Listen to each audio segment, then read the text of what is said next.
Seigneur, tu es un Dieu tout-puissant, maître de l'univers, et nous, mon Seigneur, te remercions encore parce que tu l'as fait grâce à nous ce matin, Seigneur. Toi qui es rempli d'amour pour chacun d'entre nous, Seigneur, tu nous as motivés pour être ta présence, Seigneur. Et ce matin, nous voulons simplement reconnaître, Seigneur, que nous ne pouvons rien faire sans toi. C'est toi qui conduis toutes choses, qui les amène à la perfection. C'est toi qui es parfait. C'est toi qui as la vérité et la vie, Seigneur. Nous voulons simplement ce matin, encore avec humilité, Seigneur, nous rabaisser, Seigneur, afin que tu puisses t'exprimer toi comme toi tu le veux. Nous voulons encore te laisser toute la place afin que ton esprit encore puisse apporter cette parole, Seigneur, et qu'elle puisse non pas seulement la porter, Seigneur, mais la conduire jusqu'à son terme, afin que nous puissions être fortifiés, encouragés. Parce que c'est vrai, rien ne peut nous séparer de ton amour, Seigneur. Tu es celui qui est fidèle de toutes choses. Tu es celui, Seigneur, qui amène toutes choses à la perfection, parce que toi, tu n'es pas dans le désespoir, mais tu es dans l'assurance de toutes choses, Seigneur. C'est pour ça que ce matin, nous voulons simplement nous abandonner à toi, Seigneur, et nous voulons que toi, tu conduises toutes choses, que tu disposes de nos cœurs, Seigneur, nos pensées, Seigneur, nous voulons rejeter tout ce qui vient pas de toi, nous voulons le laisser à l'extérieur, Seigneur, parce que nous avons le désir, l'envie, Seigneur, d'être disponible pour toi. Le peu de temps, Seigneur, que nous t'accordons, Seigneur, que nous puissions être réceptifs à ta parole. À toi soit la gloire, au nom de Jésus-Christ. Amen. Amen. Bonjour à tout le monde. Bonjour. Vous allez tous bien? Amen. Ouais, très bien. Très bien. Amen. Quand c'est très bien, c'est mieux que bien. Je crois que la semaine dernière, le pasteur nous avait apporté une parole sur l'écriture qui était écrite et l'écriture qui était révélée. Je ne sais pas si vous vous en souvenez d'ailleurs. Ouais. Peut-être, hein, c'est bien. C'était un très bon message. Hein. C'est important de savoir qu'il y a une parole écrite et qu'il y a une parole révélée. Moi, il m'a fait du bien ce message. C'est vrai qu'il y a une parole révélée. Et nous allons continuer ce matin dans la direction que le pasteur a donnée. Mais, avant de commencer le message, j'aimerais vous inviter à lire dans Ecclésiaste. Mais je ne vais pas vous demander de vous lever parce que ça va être long. Alors vous pouvez rester assis. Mais on va prendre l'Ecclésiaste au chapitre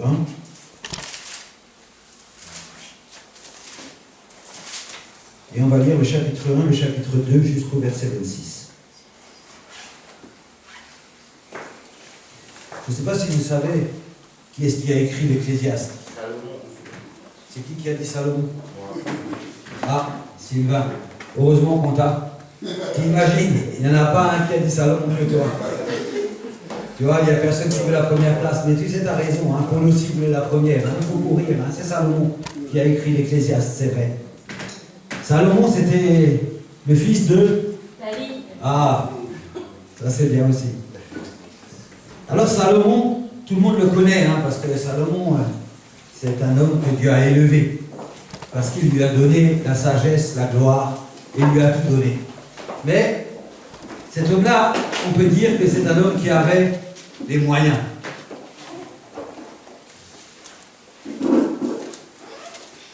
C'est un homme qui avait les moyens. Quand je dis c'est un homme qui avait les moyens, vous pensez à quoi? Un homme très riche. Un homme très riche. Quand on parle de moyens aujourd'hui, en 2014, on a une seule pensée, c'est l'argent.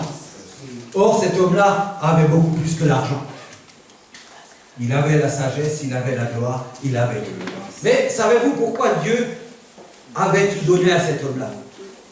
Est-ce que vous êtes posé la question, pourquoi Dieu a tout donné à Salomon? Il a fait la demande. Il a fait la demande. Salomon n'a pas fait. Il n'a pas fait la demande de toutes ces choses-là. Il a demandé la Salomon sagesse. avait demandé la sagesse pour conduire, non pas son peuple, mais le peuple de Dieu. Hein? Et Dieu, quand il a entendu, il a rajouté. Vous savez pourquoi il a rajouté? Pourquoi il a rajouté Dieu? C'était un homme dans son cœur. Mais on peut dire ça d'une manière différente. Pourquoi Dieu a rajouté? Si on voulait le dire de notre époque. Dieu a rajouté simplement parce que ce que Salomon avait pris comme position était agréable à Dieu. Était agréable à Dieu. Cherchez premièrement le royaume de Dieu. Salomon avait l'idée, le souci, l'amour, le cœur de Dieu pour diriger ce peuple, selon Dieu. Alors, vous voyez, dans la vie, quand on fait les choses pour Dieu, il faut s'attendre à ce que Dieu rajoute. Mais ça, je ne sais pas si on est prêt. Ça, c'est un autre mystère. Parce que pour recevoir, il faut être prêt. Voyez-vous, demain, je viens avec 100 mètres cubes de sable. Si vous n'avez pas d'endroit pour le poser, il n'y a aucune chance que vous pouvez en avoir. Donc, je devrais le garder. Vous savez, il faut avoir de la place. Je ne sais pas si nous avons la place pour recevoir ce que Dieu veut nous donner. Mais nous comprenons une chose, que Dieu donne à celui qui est agréable. Mais on n'a pas encore trouvé pourquoi Salomon a tout donné à cet homme. Voyez-vous, je ne sais pas s'il y en a beaucoup qui ont lu l'Ecclésiaste. Mais sûrement, hein, qu'il y en a certains qui l'ont lu. Et quand nous allons découvrir ce qui a marqué, on va comprendre pourquoi Dieu a béni. Vous savez, Salomon était un homme ambitieux. Très, très, très ambitieux. Parce que quand nous allons lire, nous allons comprendre que c'est le seul homme sur toute la terre qui a tout essayé. Et savez-vous que pour tout essayer, il faut les moyens. Sinon, vous ne pouvez pas. Il a tout essayé, cet homme. Parce que quand nous allons lire, nous allons comprendre. Il va nous dire que tout ce qu'il a essayé n'est qu'une vanité. Hein? Vous connaissez ça.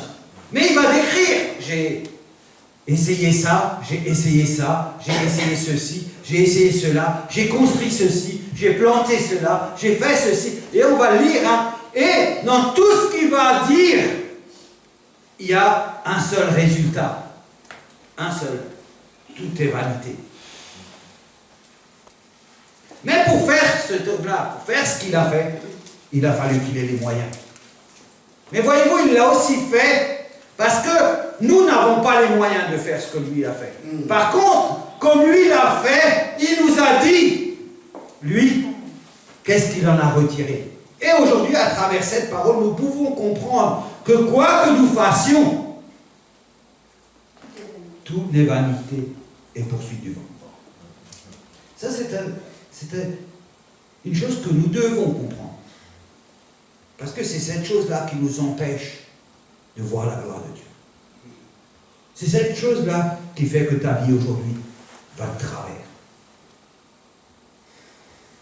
Que tu n'es pas bien dans ta peau.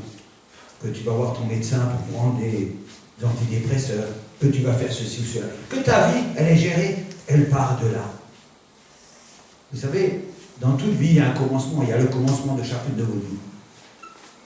Et nous avons vu auparavant, il y a quelques semaines, que si nous étions là et que nous étions sauvés, c'était pour servir.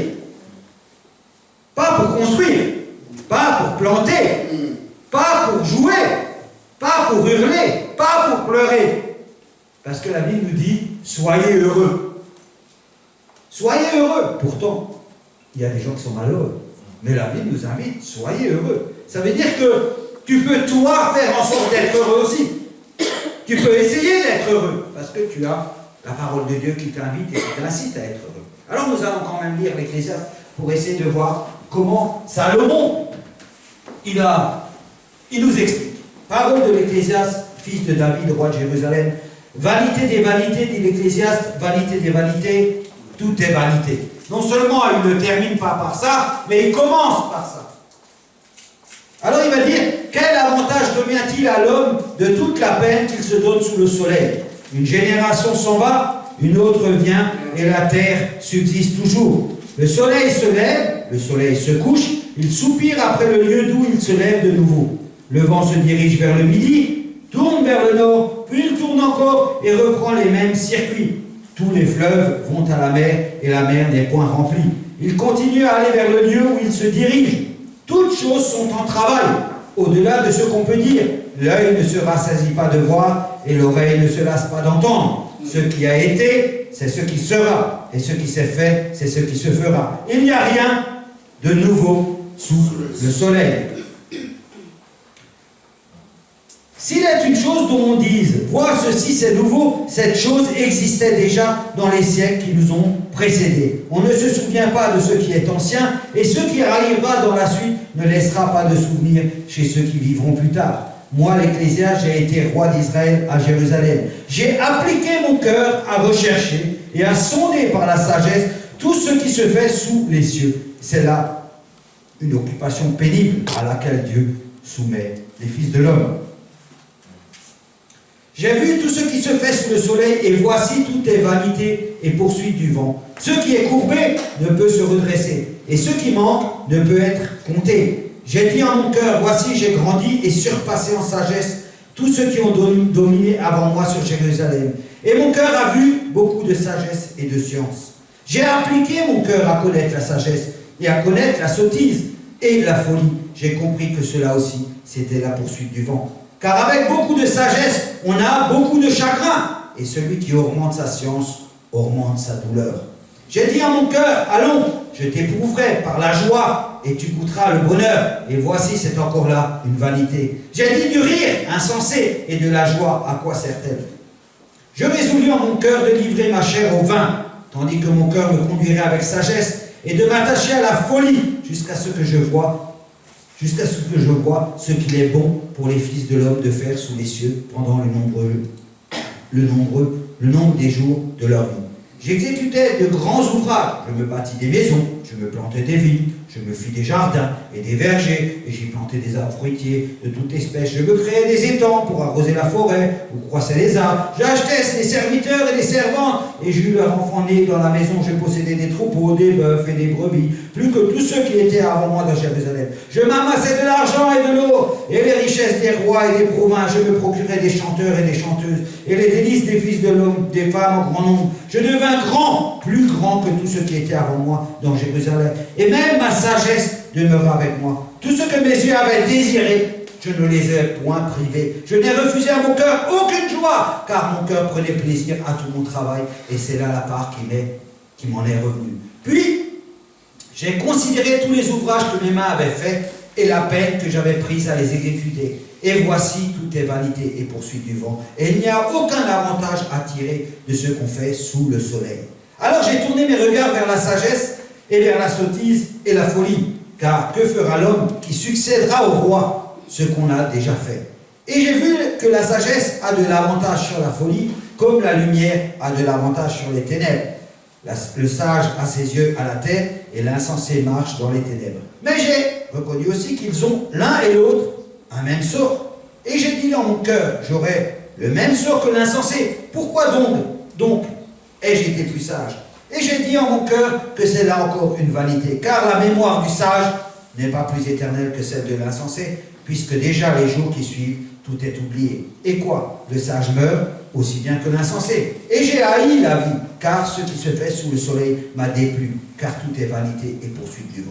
J'ai haï tout le travail que j'ai fait sous le soleil, et donc je dois laisser la jouissance à l'homme qui me succédera. Et qui sait s'il sera sage ou insensé? Cependant, il sera maître de tout mon travail, de tout le fruit de ma sagesse sous le soleil. C'est encore là une vanité. Et j'en suis venu à livrer mon cœur au désespoir, à cause de tout le travail que j'ai fait sous le soleil. Car tel homme a travaillé avec sagesse et science, et avec succès, et il laisse le produit de son travail à un homme qui ne s'en est point occupé.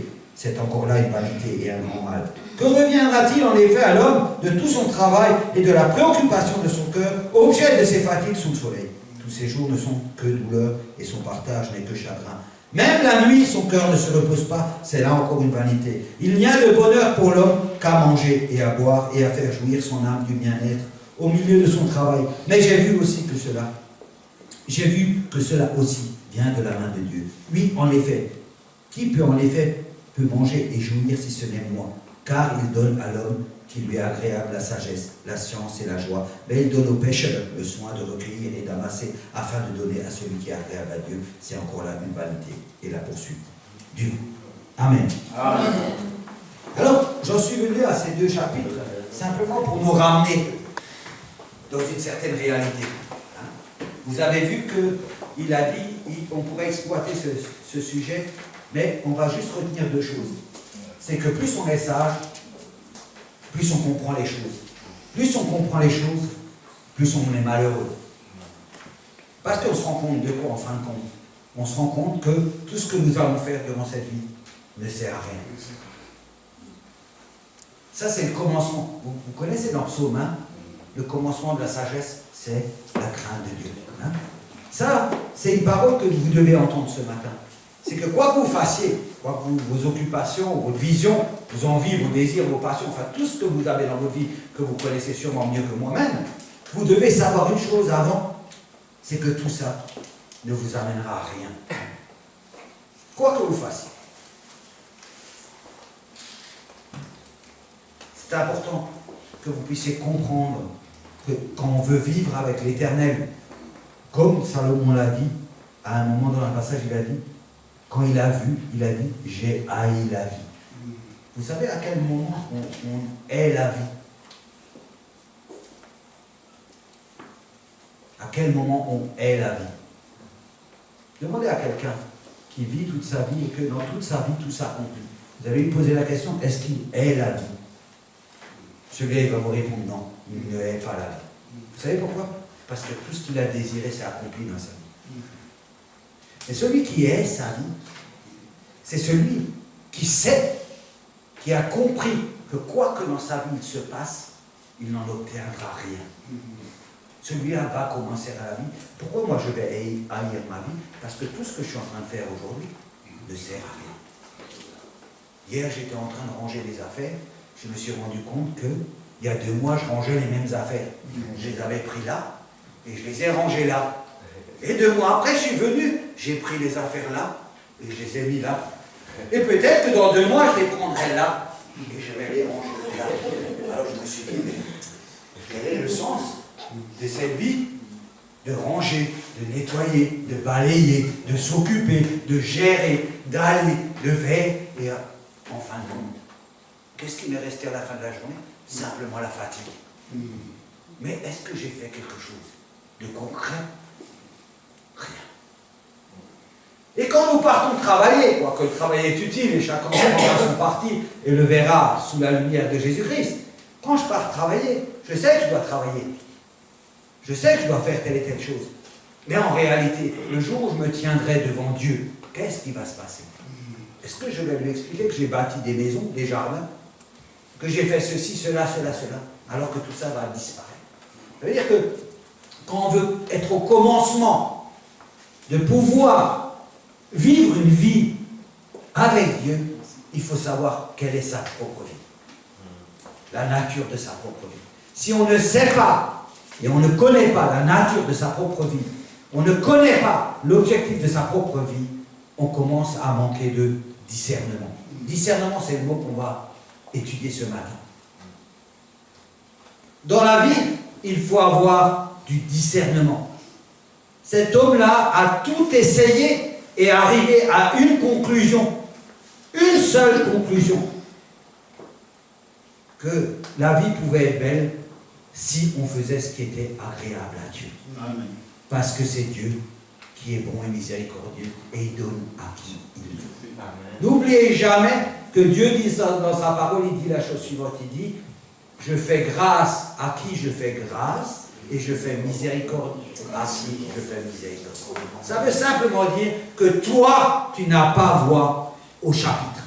Ça veut simplement dire que dans la souveraineté de Dieu, Dieu fera grâce à qui il fait grâce et miséricorde à qui il fait miséricorde. Mais on peut sous-entendre que celui qui est agréable à Dieu, Dieu se préoccupera de lui-même afin qu'il vive des jours heureux sur cette terre. Les jours heureux de cette terre ne sont pas des jours de construction, ne sont pas des jours pour finaliser l'orgueil et l'objectif de l'homme. L'homme sur cette terre s'est fixé plusieurs objectifs et essaye par tous les moyens de les atteindre. Mais celui-là n'est pas rempli de sagesse, parce que l'homme qui est rempli de sagesse, il saura qu'il n'a qu'un seul but dans cette vie, c'est d'être agréable au Seigneur. Et comment est-on agréable au Seigneur si ce n'est par l'obéissance et la soumission à Dieu lui-même? Or, l'homme n'est pas soumis à Dieu. Or, l'homme n'est pas obéissant parce que sa nature ne lui permet pas d'être obéissant. l'homme se détourne de Dieu pour faire ses propres affaires. Et il s'occupe de ses propres affaires. Et tout au long de sa vie, il va pouvoir justifier que ses affaires sont bonnes, alors que Dieu lui dira que ses affaires sont pas bonnes. Ça, c'est un manque de maturité, de sagesse, de discernement. Or, nous sommes là pour servir Dieu.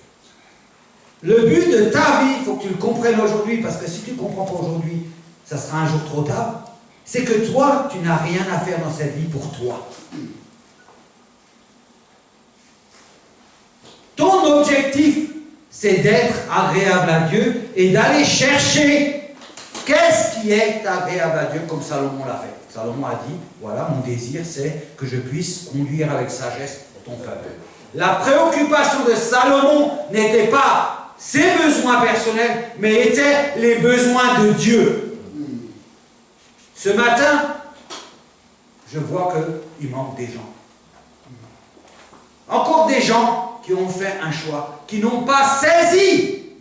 Vous savez, ce matin, je suis en colère, et je ne vais pas laisser éclater ma colère.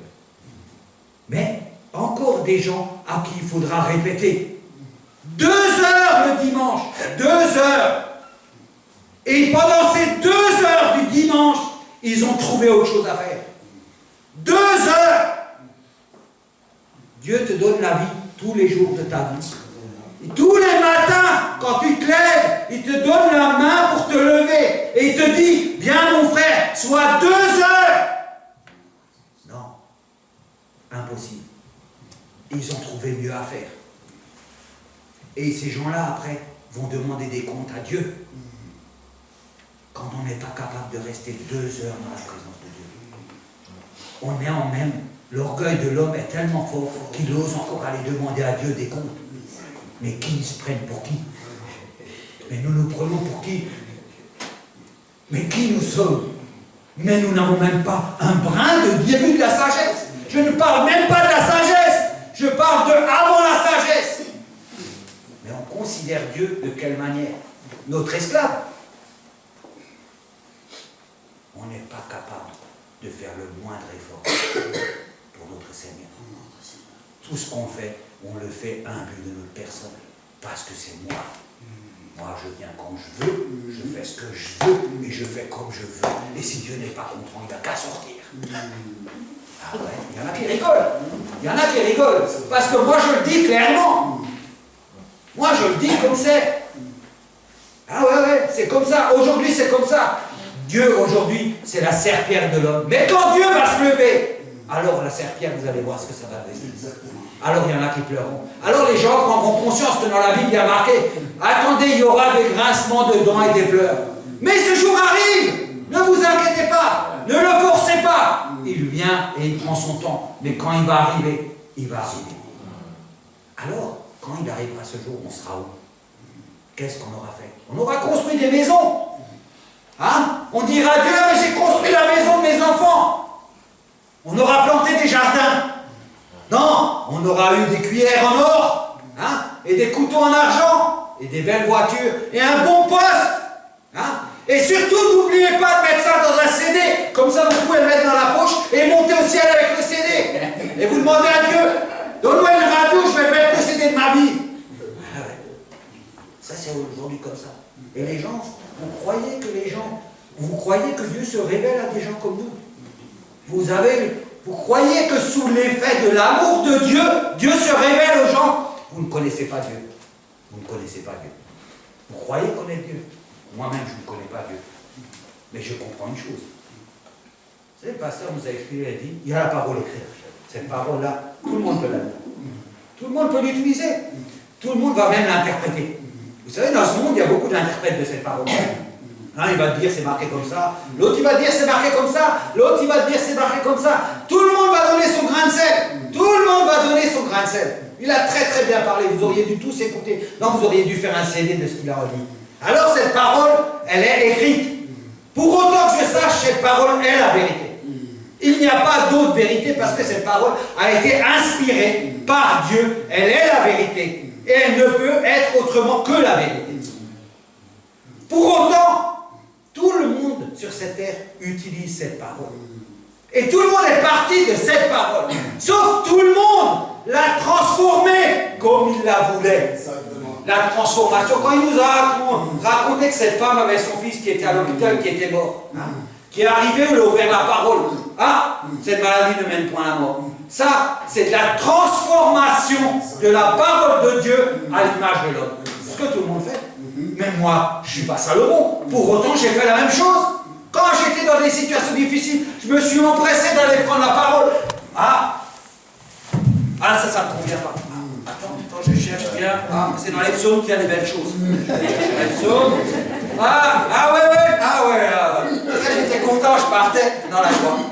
Ah ouais. Seigneur, aujourd'hui, c'est marqué dans ta parole. Il y en a plein qui font comme ça. Cette parole, c'est un outil. Ils ont un outil. Ils emmènent leur caisse à outils. Ils cherchent. Et leur cœur est rassuré. Ah, je suis en paix. Il y avait une parole qui était pour moi. Mais il a continué, il a dit, voilà, cette parole qui est écrite, tout le monde peut l'utiliser, tout le monde peut la transformer, tout le monde peut marcher dessus, la piétiner. Est-ce que peut-être nous le faisons aussi? Mais il y a une chose, une réalité, c'est que cette parole, elle doit être révélée. Révélée. Révélée. La parole révélée, c'est pas un esprit, une idée. C'est pas, oh, elle m'a été révélée, on m'a révélé. Combien de gens ont la parole révélée qui ne s'accomplit jamais dans leur vie? D'ailleurs, ils en ont rien à cirer. Parce que la parole révélée, vous savez, une parole révélée, c'est une parole. Je vais vous expliquer quelque chose. La parole de Dieu, elle dit une chose. Quand ma parole sort de ma bouche, je la suis pour qu'elle aille faire son effet. Et Dieu va dire une chose. Attention, c'est pas nous qui parlons, c'est Dieu. Dieu va dire, je suis derrière ma parole et je veille sur cette parole jusqu'à ce qu'elle ait atteint son objectif. C'est Dieu qui a dit ça. Nous avons une parole révélée, nous annonçons une parole révélée et le lendemain on l'a oublié. C'est normal, nous c'est nous. Mais on ne suit pas la parole révélée pour aller voir si elle accomplit bien son effet, afin de pouvoir dire à tout le monde que cette parole-là était une parole révélée. Non, c'est une parole révélée, mon frère, t'inquiète pas. Aie confiance en moi. Et le lendemain, on en trouve une autre. Et après, on en trouve deux autres. Et d'ailleurs, si tu es malade, je vais vous donner à tous. Aujourd'hui, je peux tous vous donner une parole révélée. Pas de problème. Ça, vous savez comment ça s'appelle chez nous en France? Ça s'appelle les charlatans. Les charlatans. Un charlatan, c'est quelqu'un qui prend une parole et la transforme comme il veut. Il dit ce qu'il veut, c'est un charlatan. C'est un mec qu'on ne peut pas avoir confiance, parce qu'il déforme tout ce qu'il a. Et le chrétien d'aujourd'hui, il vit dans ce monde-là. Alors on commence le cultier. Notre frère Padi qui a dit une parole de vérité. Rien ne nous séparera de l'amour de Christ. Si. Ça, c'est bien dans les églises, vous savez, le modérateur arrive, il dit, mes chers frères et sœurs, soyez bénis. Soyez bénis. Hein? Rien ne vous séparera de l'amour de Dieu. Amen, le culte est fini. Rentrez. Vous êtes tranquille. Rien ne va vous séparer de l'amour de Dieu. Rien. Sois en paix. Tu peux aller tromper qui tu veux. Tu peux faire comme tu veux. Sache une chose, rien ne te séparera de l'amour de Dieu. Tu vas déjà au ciel. Et vous croyez à ces paroles? C'est puissant, hein? Tu peux faire ce que tu veux dans la vie aujourd'hui. Tu es libre, enfin libre. Si tu veux voler, va voler. Si tu veux tuer, va tuer. Si tu veux t'enrichir, va t'enrichir. Ah oui, d'une parole, vous avez vu comme je vais transformer cette parole. Mais sache une chose, rien ne te séparera de l'amour de Dieu. Ah oui, comment on peut transformer une parole? C'est facile. Et les gens, ils se contentent de ça. Ils disent, ah ouais, mais on m'a dit, rien ne peut me séparer de l'amour de Dieu. Je suis un mec libre, je suis avec Dieu, je fais ce que je veux. Eh ben non. Eh ben non. Quoi que tu as le droit de faire ce que tu veux, puisque Dieu t'a créé libre. Tu as le droit de faire ce que tu veux. Mais, on doit prendre conscience aujourd'hui de ce. Vous savez, souvent dans cette église, ils parlent toujours de la même chose. Comme on déplace les boîtes, hein, un mois sur deux, on parle de la même chose. Le message est toujours le même. Le message est toujours le même. Il y a ceux qui croient en Dieu. Vous savez, cette parole, elle sert à tout le monde. Beaucoup de gens, vous verrez, croient en Dieu. La parole révélée, elle n'est pas révélée à tout le monde. Elle n'est pas accessible à tout le monde. Elle n'est peut-être même pas accessible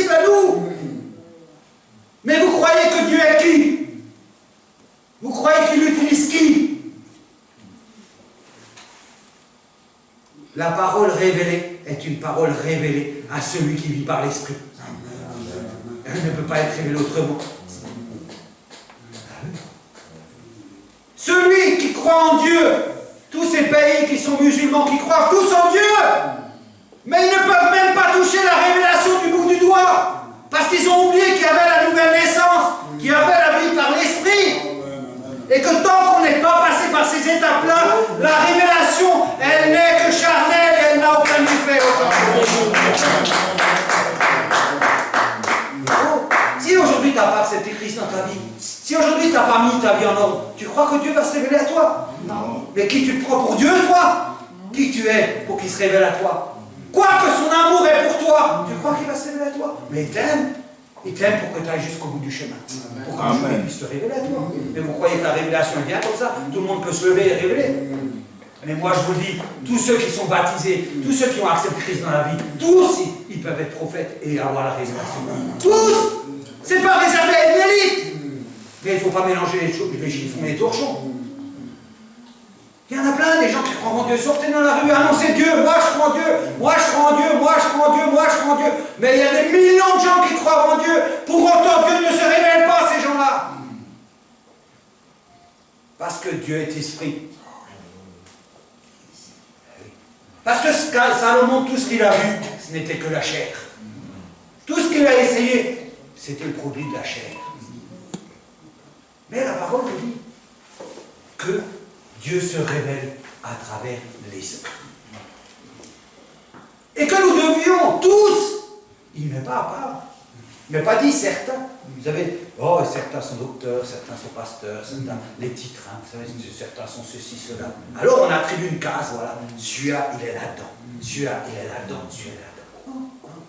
Tout le monde a le don de prophétie. La parole va nous inviter. Je n'ai pas commencé, mais c'est pas grave, je le ferai là-bas la prochaine fois. La parole va nous inviter à chercher en premier l'esprit de prophétie. L'esprit de prophétie, le don de prophétie, c'est un signe de l'amour de Dieu. Amen. C'est un signe que Dieu nous aime. Celui qui possède le don de prophétie, qui n'est réservé pas à une élite, ni à une catégorie, ni à un âge, mais qui est réservé simplement aux gens qui vivent par l'esprit. Ces gens-là, ils peuvent tous avoir la parole révélée. La parole révélée, il faut que vous sachiez une chose, la parole révélée, elle peut être pour tes besoins personnels, mais pour toi personnellement. Et la prophétie, elle est pour l'assemblée commune. Elle est pour l'évolution. Vous ne comprenez pas une chose, c'est que Dieu a de l'ambition. Dieu a de l'ambition. Dieu est tout puissant. Dieu a tout fait. Il nous a tout donné pour que nous soyons ambitieux, puissants, et que nous ayons une chose que personne n'a, de l'avance sur tout le monde. Et le don de prophétie, c'est à avoir de l'avance. Il est accompagné du don de discernement. Parce que quand on a la prophétie, il faut le discernement de la prophétie. Et il faut veiller avec une entière persévérance sur la prophétie, afin que comme Dieu lui-même veille sur sa parole, nous puissions veiller sur la prophétie afin qu'elle arrive à son terme. Vous savez, si vous allez rigoler, mais je vais prendre un exemple. Si Dieu donne une parole, cette parole, elle fait comme ça. Hein? Elle fait comme ça.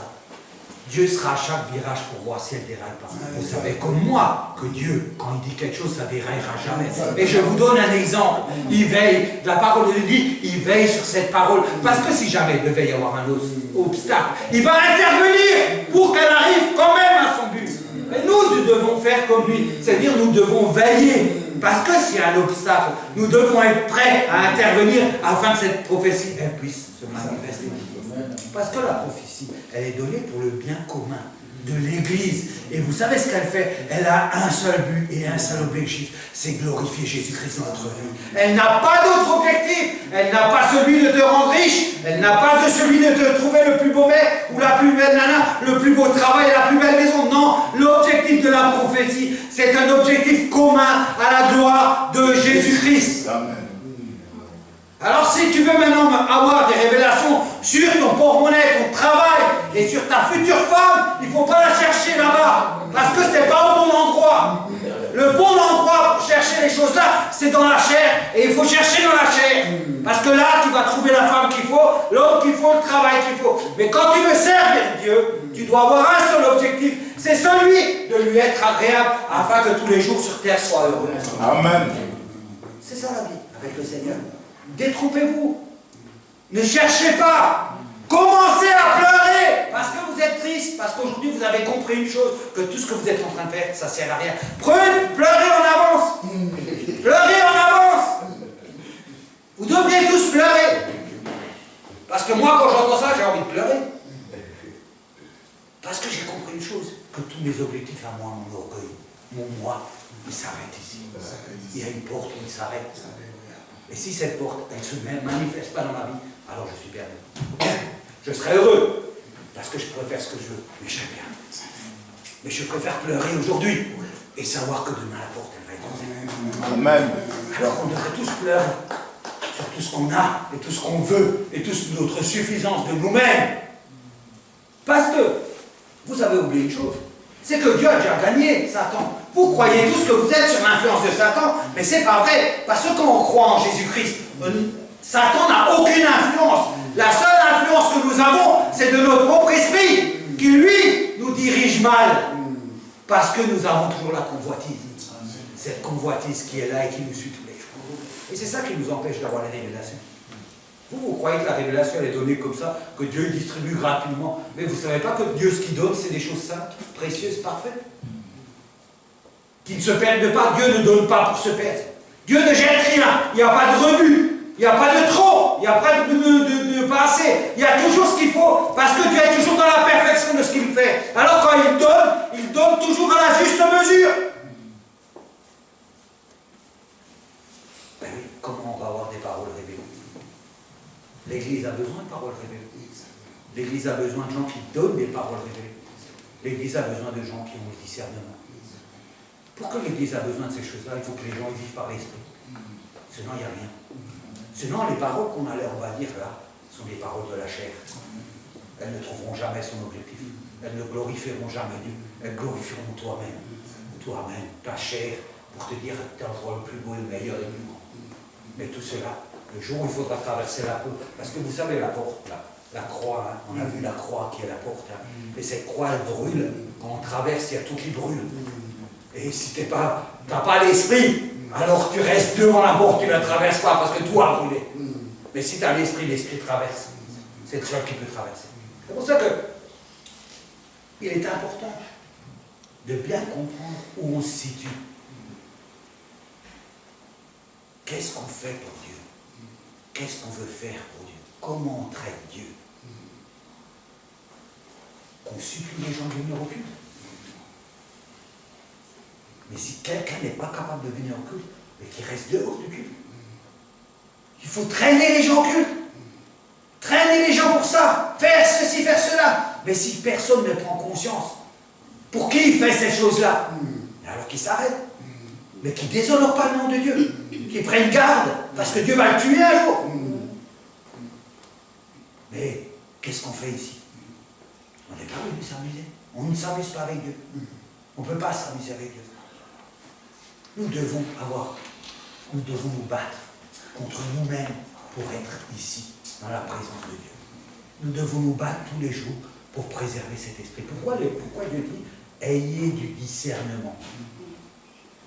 Vous avez l'esprit de l'homme, vous avez l'esprit de Dieu, vous avez tous les autres esprits qui tournent.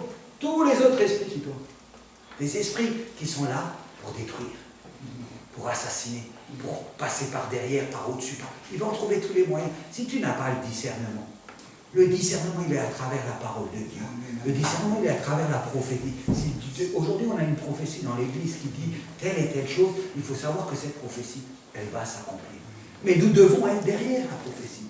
Nous devons être des piliers de cette prophétie parce qu'elle va arriver. Et nous devons vivre avec des prophéties. Nous ne pourrons pas vivre sans prophétie. Parce que le peuple de Dieu a toujours de l'avance sur les autres. C'est le peuple élu, c'est le peuple saint, c'est le peuple reconnu par Dieu. Vous ne voulez pas que Dieu fasse la même chose avec celui qui reconnaît, celui qui ne reconnaît pas. Forcément qu'il y a une différence. Celui qui ne reconnaît pas, il est toujours sous la grâce de Dieu. Et tous les jours de sa vie, Dieu lui rajoute pour qu'il puisse rentrer dans celui qui reconnaît. Mais il n'aura jamais les avantages que celui qui a accepté Christ dans sa vie. il a une vie particulière, gardée, qui prend de l'avance. Non pas pour combler ton cœur des biens de ce monde, mais pour aller glorifier Dieu. Si tu crois que Dieu va te donner les biens de ce monde, tu te trompes. Tu es déçu, je sais qu'il y a plein de gens qui sont déçus. Moi-même, je suis déçu. J'ai plein de choses à faire. Et quand je fais le constat, bien entendu, j'ai envie de pleurer.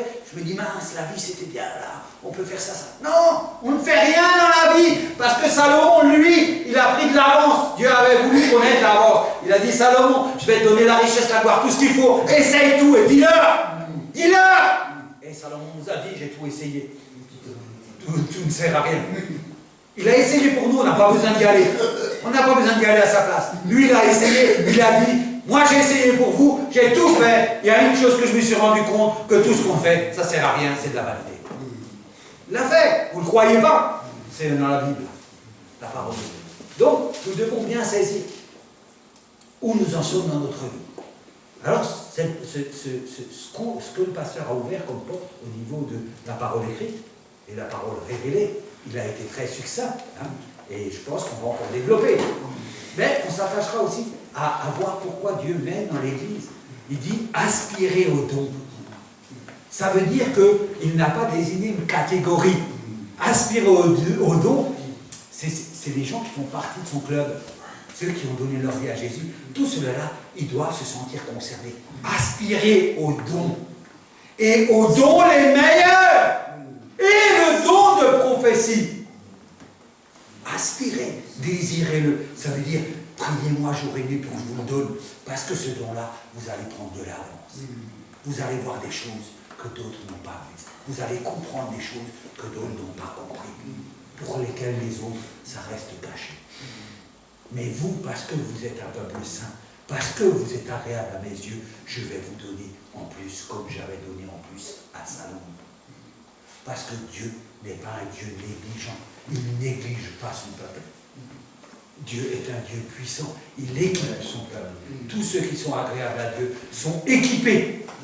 Sont dans la paix, dans la joie et dans l'assurance. Leurs yeux ne sont pas fixés sur les vanités du monde. Les yeux sont fixés sur Jésus-Christ afin de l'entrevoir. C'est ça. Sauver pour servir. C'est là que prend tout son sens. Sauver pour servir. J'ai accepté Christ, pourquoi? Pour avoir une plus belle maison que l'autre.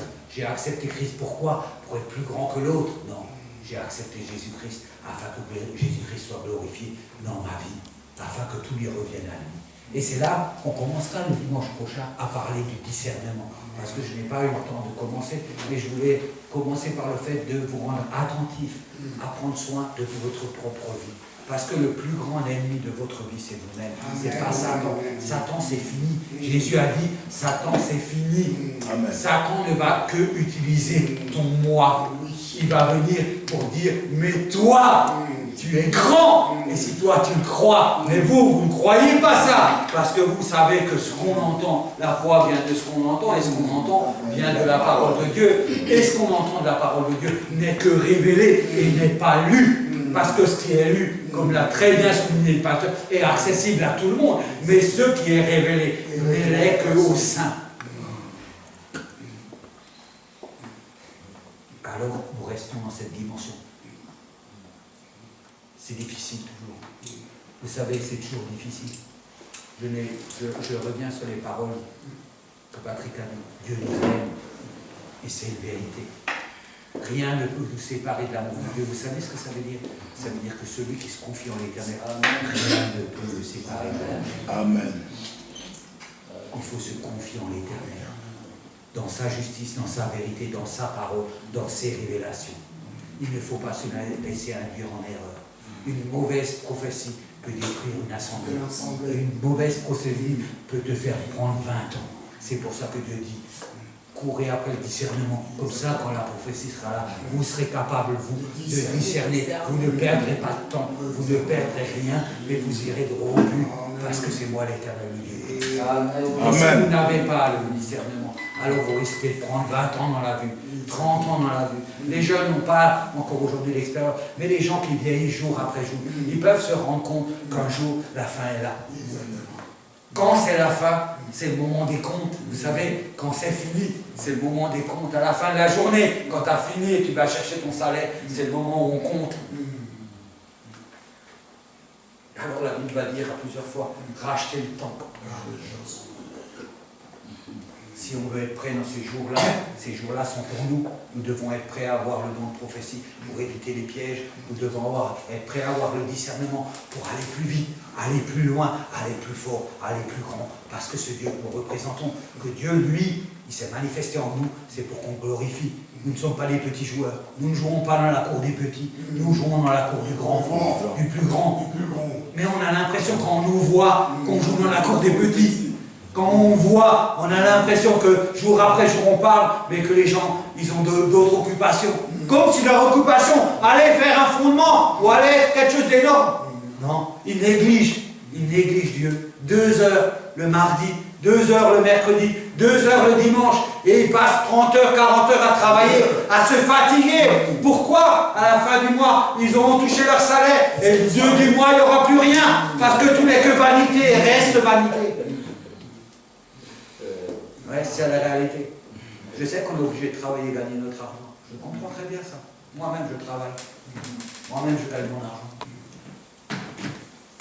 Je parlerai un jour du travail, parce que vous n'êtes pas prêts à ce que je parle du travail.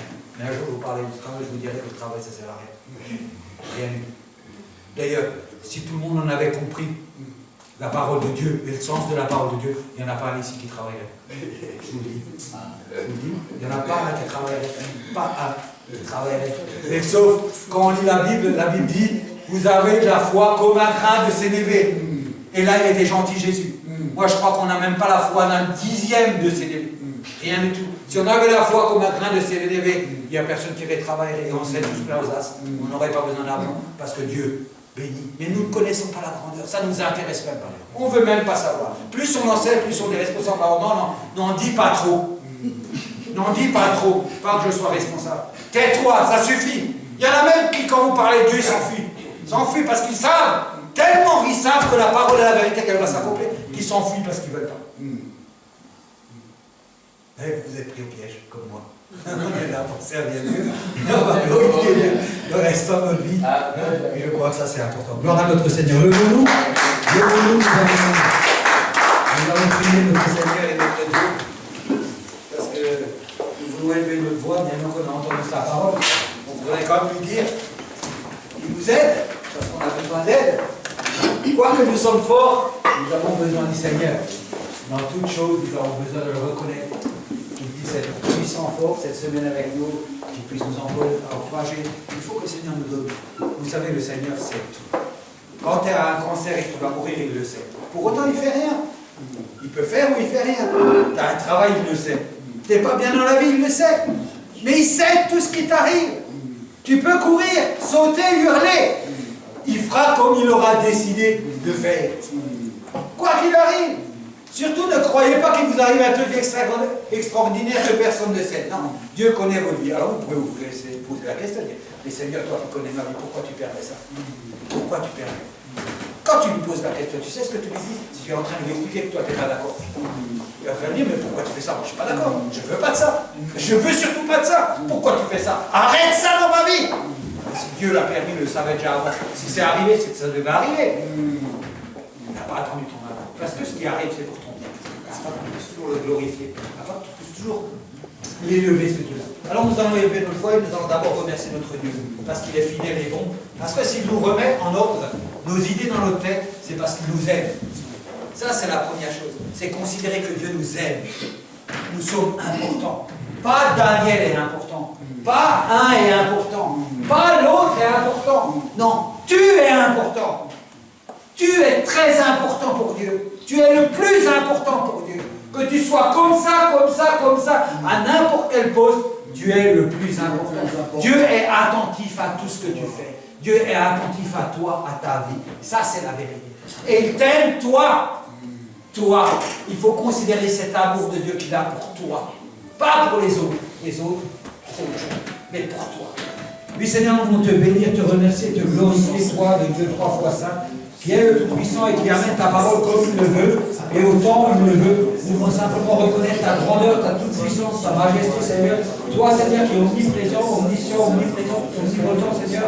Toi, Seigneur, qui connais et vois toutes choses, Seigneur. Tu nous as fait grâce, Seigneur. À nous qui sommes ton peuple, Seigneur, d'être en avance, Seigneur, et d'avoir les révélations de ta parole afin de pouvoir les discerner et les appliquer afin que ce soit glorifié. Nous voulons te bénir et te remercier pour cette parole que tu nous donnes, Seigneur, que tu puisses nous fortifier, nous encourager, Seigneur, que nous puissions être déterminés, remplis de conviction, afin chaque jour de nous battre, Seigneur, parce que nous avons déjà la victoire, Seigneur. Et nous voulons te laisser toutes choses entre tes mains, afin que tu puisses fortifier ton peuple, l'encourager, Seigneur, le bénir, qu'il soit en abondance comme Salomon, de tous tes bienfaits, et afin que sa paix, Seigneur, resplendisse, qu'il soit une lumière dans ce monde, et afin qu'il puisse être tous les jours consacrés, Seigneur, à te glorifier, à te louer en parole, en regard, en enfance, en tout ce que tu lui as donné comme sens, Seigneur, afin que de tous ces sens, Seigneur, il puisse exprimer une seule chose, Seigneur, celui qui est agréable à tes yeux, afin, Seigneur, que nos jours soient aussi heureux sur cette terre, et que nous puissions, Seigneur, bénéficier toujours de ta grâce, Seigneur, de ton soutien, Seigneur, et d'être encouragés et fortifiés pour te servir. Seigneur, nous voulons recommander toutes choses pour ce peuple qui est devant toi, Seigneur, afin que nous soyons bénis par ta main puissante et gardés avec toi, Seigneur.